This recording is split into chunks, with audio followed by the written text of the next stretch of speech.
Nakikipag-ugnayan na ang Embahada ng Pilipinas sa mga otoridad sa Kuwait kaugnay ng isang Filipina na ikinulong dahil sa umanay pagsuporta sa militanteng ISIS. Narito ang hataw na balita ni Maylene Soriano.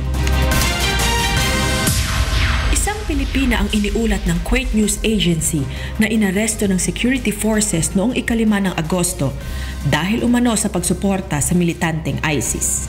Kinilala ito na si Livani Azvilo Pescaida, 32 taong gulang, nagtatrabaho bilang domestic helper.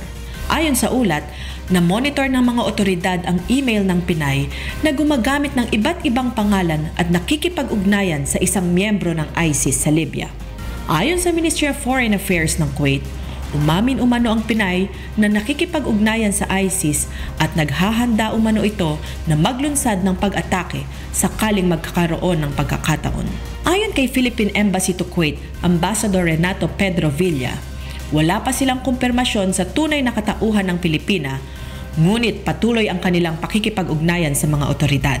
Pag-ugnayan na tayo, sumuulat ng opisyal sa Ministry of Foreign Affairs, hiningi natin na ako mismo bilang ambassador ng Pilipinas sa Kuwait ay mabisita yung ating kababayan na hinuli nila kasama ang 2 pang opisyal ng embahada para malaman kung ano talaga ang kanyang kalagayan at hiningi rin natin na bigyan naman tayo ng kanyang personal information tungkol sa kanya.